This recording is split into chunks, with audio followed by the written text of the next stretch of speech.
नमस्ते बच्चों। आज हम इस चैप्टर का आखिरी पार्ट ले रहे हैं, विलयनों में अभिक्रियाएं।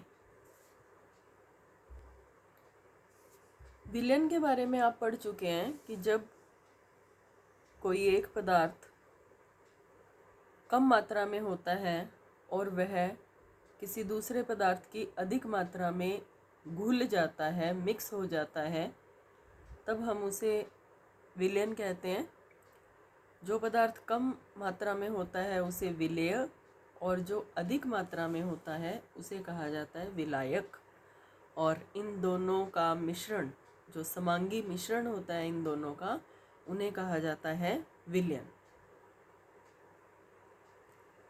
तो जब भी हम विलयन में अभिक्रियाओं का अध्ययन करते हैं तो सबसे इम्पॉर्टेंट बात होती है कि जिस विलयन का अध्ययन किया जा रहा है उसकी सांद्रता कितनी है।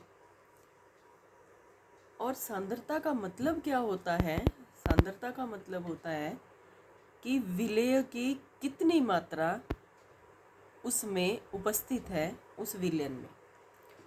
हमने मान लीजिए कोई 1 लीटर विलयन ले लिया, नमक का पानी में विलयन ले लिया 1 लीटर। अब उसमें नमक कितना डाला गया है, नमक की कितनी मात्रा उसके अंदर है, उसे कहा जाता है नमक की सांद्रता। तो यहाँ पर परिभाषा देखिए, किसी विलयन की सांद्रता उसके दिए गए आयतन, जितना भी आयतन हमें दिया गया है, 1 लीटर, 2 लीटर, 500 मिलीलीटर में उपस्थित पदार्थ की मात्रा, मतलब विलेय की मात्रा से बताई जाती है। तो किसी भी विलयन की सांद्रता उसके दिए गए या उसके दिए गए आयतन में उपस्थित विलेय की मात्रा कहलाती है। वो किस किस रूप में व्यक्त की जाती है सांद्रता, वो अब हम देखेंगे। सबसे पहला प्रकार है, ये इसके 4 प्रकार हैं जो आपके सिलेबस में है, आपकी बुक में इनके बारे में बताया गया है। पहला प्रकार, द्रव्यमान प्रतिशत।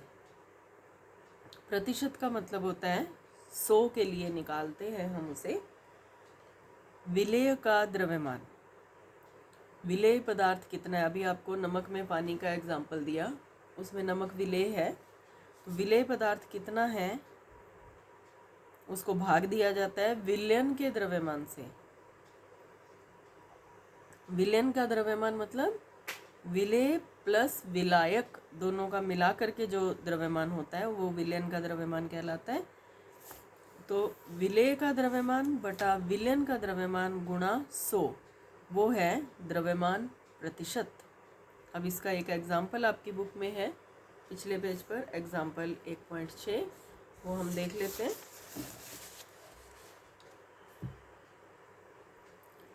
कोई पदार्थ है A जिसके 2 ग्राम, मतलब ये हो गई विलेय की मात्रा, 18 ग्राम जल में मिलाया जाता है। यहाँ एक बात ध्यान दें, विलेय की मात्रा है 2 ग्राम, विलायक जिसमें घोला गया है उसकी मात्रा है 18 ग्राम। और विलयन होता है विलेय प्लस विलायक, विलेय और विलायक को जोड़कर या उसका कुल द्रव्यमान होता है वो विलयन का द्रव्यमान होता है। सूत्र देखिए, दोबारा देखते हैं, पीछे सूत्र था विलेय का द्रव्यमान भाग देना है उसको विलयन के द्रव्यमान से, मतलब विलेय और विलायक का टोटल द्रव्यमान। तो यहाँ पर विलेय का द्रव्यमान 2 ग्राम आ जाएगा, विलयन का द्रव्यमान मतलब 2 ग्राम प्लस 18 ग्राम, ये आ जाएगा 20 ग्राम गुणा 100, 10%। तो द्रव्यमान प्रतिशत हो गया 10%।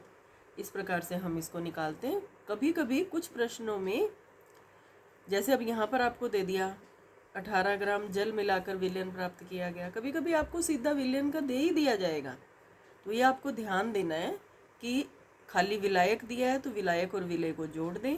कभी कभी पूरा विलयन दे दिया जाता है, जैसे आपको ये कह दिया जाए किसी पदार्थ A के 2 ग्राम को घोलकर 20 ग्राम या 2 ग्राम को जल में मिलाकर 20 ग्राम विलयन तैयार किया जाता है। तो अगर 20 ग्राम विलयन तैयार किया जाता है तो वो नीचे वाला तो टोटल 20 उन्होंने दे ही दिया, तब आपको विलय जोड़ने की ज़रूरत नहीं होती है। तो इस बात का आपको ध्यान रखना है। बस इस प्रश्न में इतनी सी गलती करते हैं बच्चे, ये ध्यान नहीं देते कि जो नीचे है लगाना है हमें, वो हमें टोटल विलयन का द्रव्यमान लगाना है। प्रश्न में क्या दिया गया है, खाली विलायक दिया है तो उसको विलय से जोड़ दें, और पूरा विलयन दिया है तो एज इट इज़ उसको लिख दें। अगली परिभाषा, मोल अंश। अंश का मतलब भाग या हिस्सा। किसी विशेष घटक के मोलों की संख्या। घटक का मतलब होता है, मान लीजिए हम चीनी और नमक का घोल तैयार करते हैं पानी में, तो उसके 3 घटक हुए, एक चीनी, एक नमक और एक पानी, और तीनों के अलग अलग मोल होंगे। चीनी के अलग मोल होंगे, आपने किस तरह से डाली है, कितनी डाली है, उसके आधार पर। नमक के अलग मोल होंगे और पानी के अलग मोल होंगे। तो आपको कहा गया है किसी विशेष घटक के मोलों की संख्या। मान लीजिए आपको मोल अंश निकालना है चीनी का, तो हम पहले लेंगे चीनी के मोलों की संख्या और विलयन के कुल मोलों की संख्या, इन सब की मोल जोड़ दें तो वो कुल मोल आ जाएंगे, का अनुपात होता है। और एग्जाम्पल इन्होंने ए और बी से दे रखा है। यदि कोई पदार्थ ए किसी पदार्थ बी में घुलता है, ए को बी में घोला जाता है और उनके मोलों की संख्या है Na और Nb।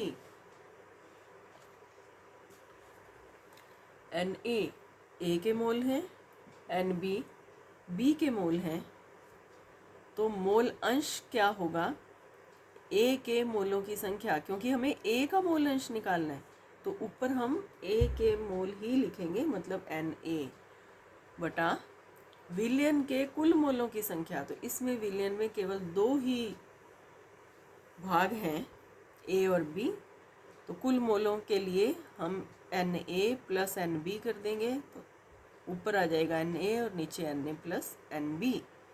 और अगर बी के मोल अंश निकालने हैं तो नीचे तो वही रहेगा Na प्लस Nb और ऊपर Nb आ जाएगा, क्योंकि बी का मोल अंश ज्ञात करना है। इस प्रकार इन प्रश्नों को हल किया जाता है। आपको मोल की संख्या दी भी जा सकती है प्रश्न में, और कभी कभी निकालनी भी हो सकती है। कई बार आपको ग्राम में मात्रा दे दी जाएगी, मोल आपको निकालने पड़ सकते हैं, तो ग्राम में मात्रा को मोलर द्रव्यमान से भाग दें, मोल आ जाएंगे। इस प्रकार से आगे एक बहुत इम्पोर्टेंट टॉपिक आ रहा है, और सबसे ज़्यादा यूज़ की जाने वाली सांद्रता की फॉर्म है, वो है मोलरता। मोलरता, मोलैरिटी बोलते हैं इसको इंग्लिश में। तो इसको समझते हैं।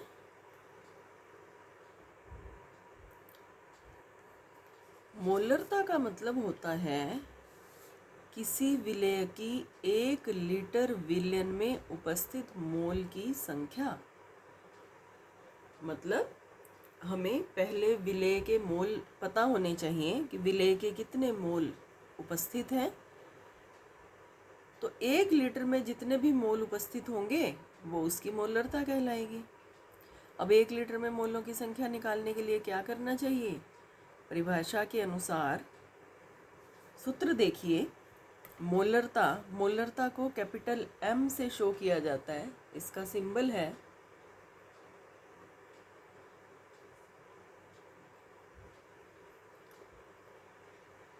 Capital M।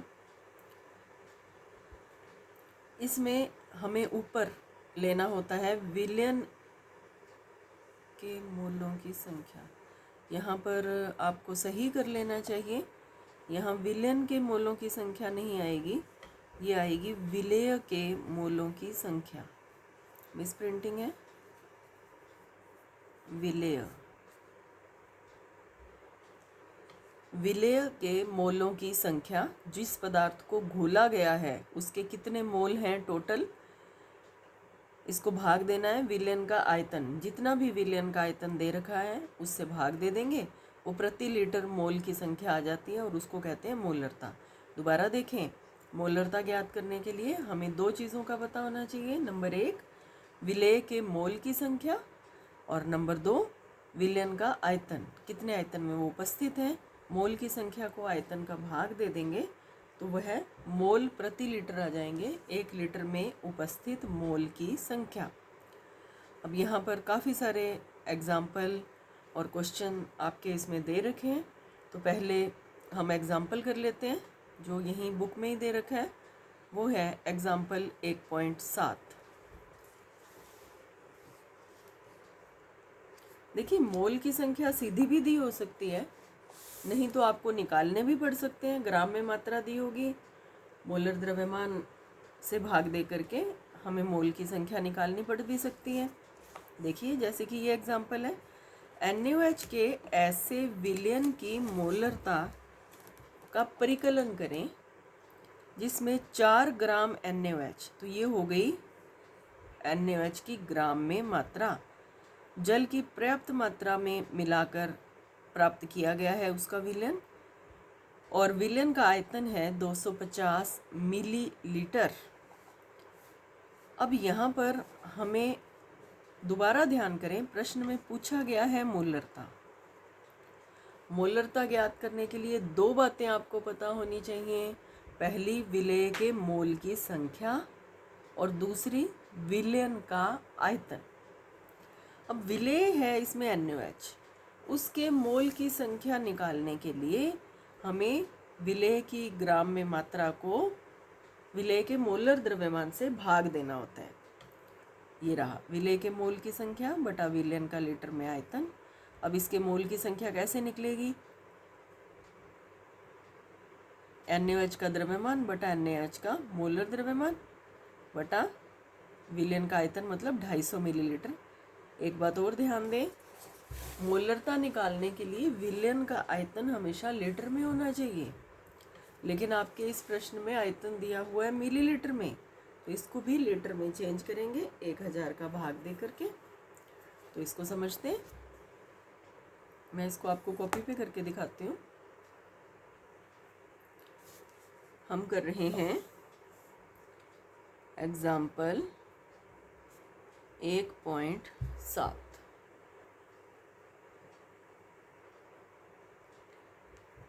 यहाँ पर आपको निकालनी है मोलरता। सूत्र लिख लेते हैं पहले। विलेय के मोल, इसको भाग देना है विलयन का लीटर में आयतन।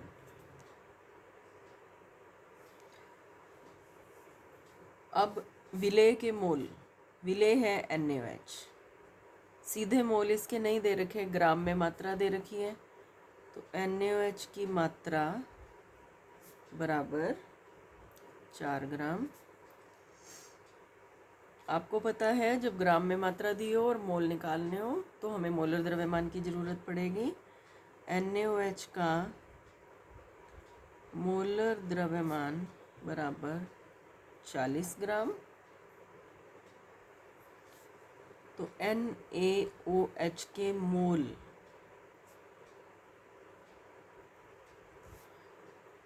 दिया गया द्रव्यमान बटा मोलर द्रव्यमान। अगर सीधा सीधा आप इसको काट पा रहे हैं तो काट दें, नहीं तो हम इसको जैसे है वैसे ही लिख सकते हैं, बाद में हल हो जाएगा ये। हम यहाँ पर इसको काट देते हैं, 1/10 मोल। एग्जैक्ट उत्तर निकालने की ज़रूरत नहीं है। अब हम यहाँ पर मान रख देंगे। मोलरता, जिसको हम कैपिटल M से शो करते हैं, बराबर विलेय के मोल 1/10। इसको भाग देना है विलयन का लीटर में आयतन। तो भाग देने का मतलब क्या है कि इसको भी नीचे ही लिखेंगे, हर की तरफ लिखेंगे विलयन का लीटर में आयतन। अब हमें प्रश्न में विलयन का आयतन दे रखा है मिलीलीटर में, विलयन का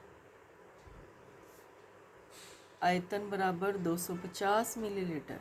हमें चाहिए लीटर में, तो हम अगर लीटर में होता तो जितना होता उसको सीधा नीचे लिख देते हैं। अब मिलीलीटर में है तो जितना दे रखा है मिलीलीटर में लिख के ऊपर 1000 लिख देंगे। मिलीलीटर को लीटर में बदलना हो तो 1000 का भाग देना पड़ता है। अब क्योंकि ये नीचे लिखना था आयतन, तो हमने इसको नीचे लिखा और 1000 से भाग दे दिया। एक्चुअली ये भाग दे रखा है क्योंकि ये उल्टा चल रहा है। अब इसको हम हल कर लेते हैं।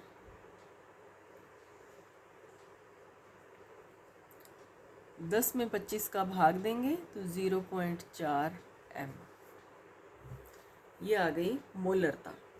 इस प्रकार से आपको ये निकालनी होती है। और एक एग्जाम्पल कर लेते हैं इसके। प्रश्न दे रखे हैं आपकी बुक में, तो देखते हैं। Book exercise question number 1.11। ये प्रश्न है, आप अपनी किताब में इसको देखेंगे। 20 ग्राम चीनी, तो हम यहाँ लिखते हैं विलेय की मात्रा। विलेय के नीचे ब्रैकेट में लिख देते हैं चीनी की मात्रा बराबर 20 ग्राम को जल की पर्याप्त मात्रा में घोलने पर उसका आयतन हो जाता है 2 लीटर। तो चीनी के इस विलयन की सांद्रता ज्ञात करनी है। अब हमें वास्तव में मोलरता ज्ञात करने के लिए ये जो सांद्रता ज्ञात करनी है, अगर आपको सीधा दे रखा होता है, सांद्रता डायरेक्ट पूछी है, तो आप उसमें मोलरता ही ज्ञात करते हैं। ये ध्यान रखना सारे। तो मोलरता ज्ञात करने के लिए हमें चीनी के मोल चाहिए। और मोल कब निकलेंगे? जब हम इस द्रव्यमान को, दिए गए द्रव्यमान को मोलर द्रव्यमान से भाग देंगे। तो हमें चीनी का मोलर द्रव्यमान चाहिए। चीनी का सूत्र आपके प्रश्न में दे रखा है C12H22O11 का मोलर द्रव्यमान बराबर एक कार्बन का 12 कार्बन दे रखे हैं, 12 गुणा 12 प्लस एक हाइड्रोजन का 1 और 22 हाइड्रोजन है,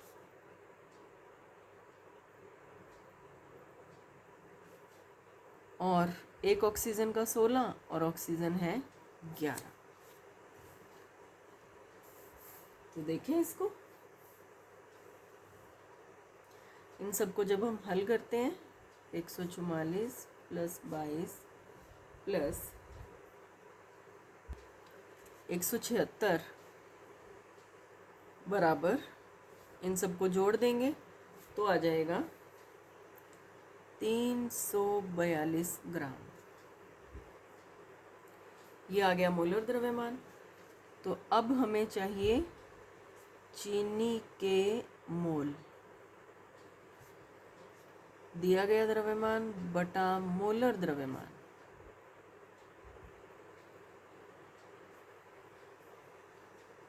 बीस बटा 342 मोल।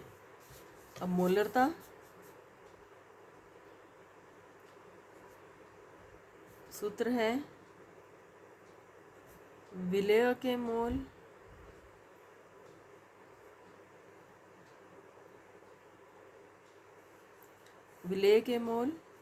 बटा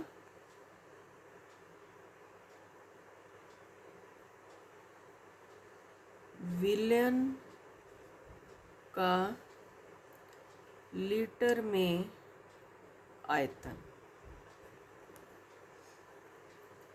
अब मान रख देंगे, विलेय के मोल थे 20 बटा 342 और प्रश्न के अनुसार जो विलयन तैयार किया गया है वो है 2 लीटर। इसको 2 का भाग दे देंगे। तो देखें,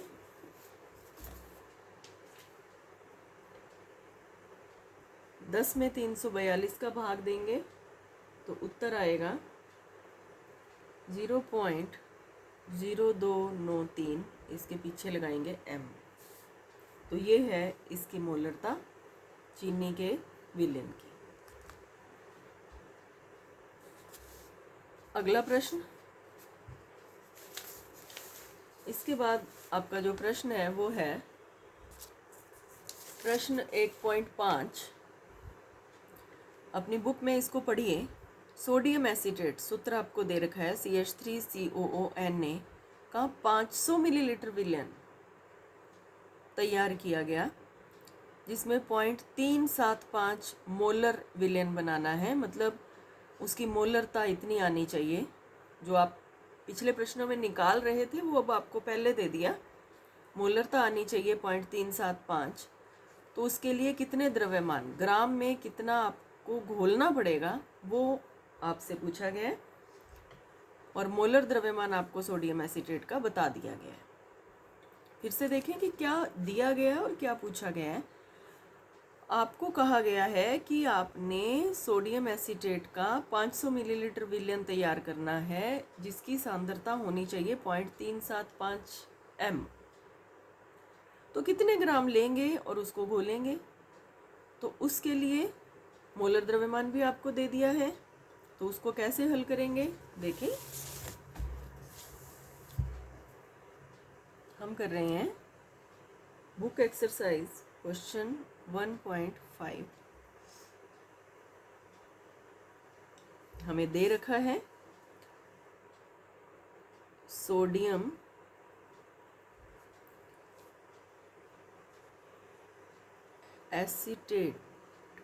एसीटेट की मोलरता पहले से ही बता रखी है, वो है 0.375 m। फिर हम लिखेंगे विलयन का आयतन। प्रश्न में आयतन दे रखा है 500 मिलीलीटर, जबकि आपसे कहा जाता है कि यह आयतन लीटर में होना चाहिए। तो इसको यहीं लीटर में कन्वर्ट कर देंगे। मिलीलीटर को लीटर में चेंज करने के लिए 1000 का भाग दिया जाता है, ये हो गया लीटर। हमें दे रखा है सोडियम एसीटेट का मोलर द्रव्यमान 82.0245 ग्राम प्रति मोल।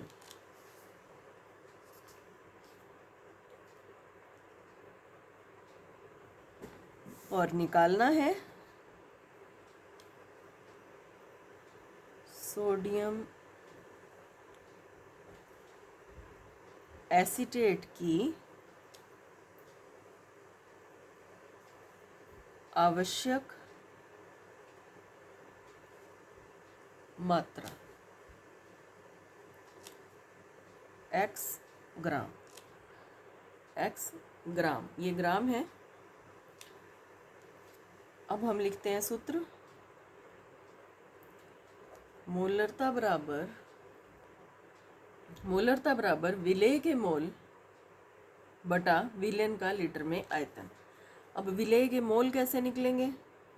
मोलरता सारी वैल्यूज पुट कर दीजिए। मोलरता की जगह पर हम लिख देंगे 0.375। विलेय के मोल निकालने के लिए हमें विलेय की ग्राम में मात्रा को भाग देना होता है उसके मोलर द्रव्यमान से।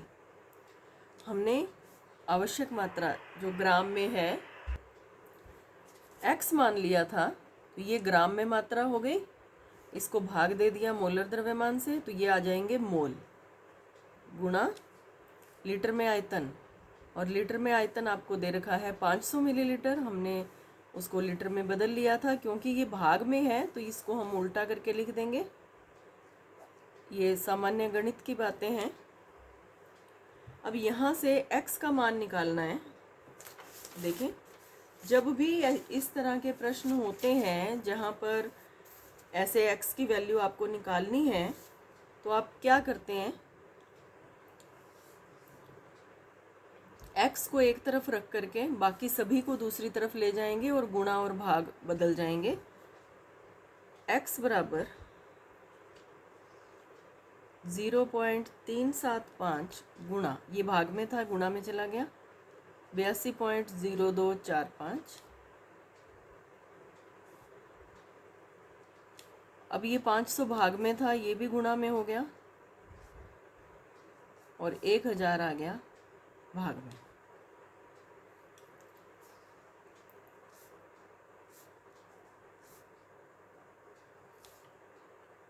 इसको जब हम हल करते हैं 0.375 को 82.0245 से गुणा करके 2 का भाग देते हैं तो ये उत्तर आता है 15.379 ग्राम। इसको हम लिख सकते हैं 15.38 ग्राम। इस प्रकार से इस प्रश्न को हमें करना होता है। इसके बाद जो अगला प्रश्न है वो है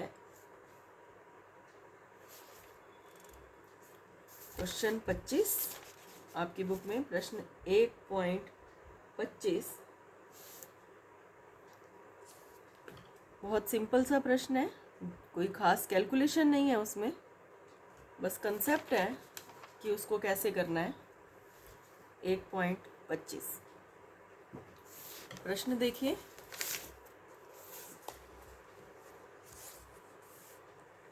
पॉइंट 5 मोल Na2CO3 और 0.5 m Na2CO3 में क्या अंतर है। 0.5 मोल और 0.5 m Na2CO3 में अंतर बताना है।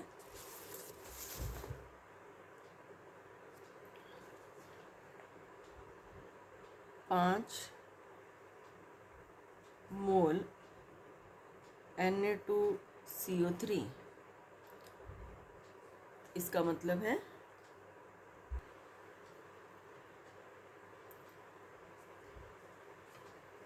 Na2CO3 का आधा मोल या Na2CO3 का 1/2 मोल का 0.5 मोल। हमें पहले इसको एक्सप्लेन करने के लिए इसका मोलर द्रव्यमान निकालना होगा, तो हम निकालते हैं Na2CO3 का मोलर द्रव्यमान। एक सोडियम का होता है 23, सोडियम है 2 प्लस कार्बन का 12 प्लस एक ऑक्सीजन का 16 और ऑक्सीजन है 3,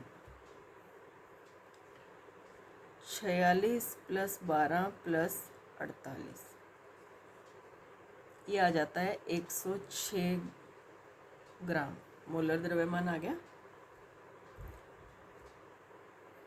तो 0.5 मोल और ग्राम में मात्रा हमें निकालनी है और ये हो गया इसका मोलर द्रव्यमान। x बराबर गुना 106 बराबर 53 ग्राम। 0.5 मोल Na2CO3 का मतलब है 53 ग्राम Na2CO3। और दूसरा आपसे पूछा गया है 0.5 m Na2CO3 का मतलब क्या है। 0.5 Na2CO3 का मतलब है 1 लीटर विलयन में Na2CO3 के 0.5 मोल हैं।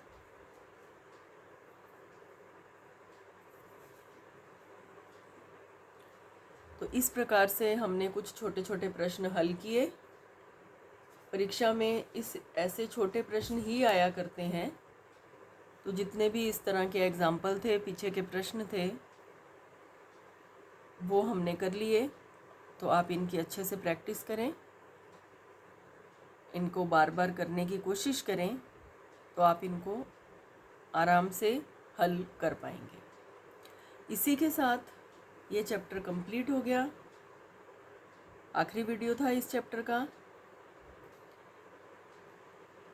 उम्मीद करती हूँ कि आपको ये चैप्टर अच्छे से समझ आ गया होगा और आपने साथ साथ में याद भी किया होगा। इसके बाद हम एक और आसान सा चैप्टर लेंगे। Thank you.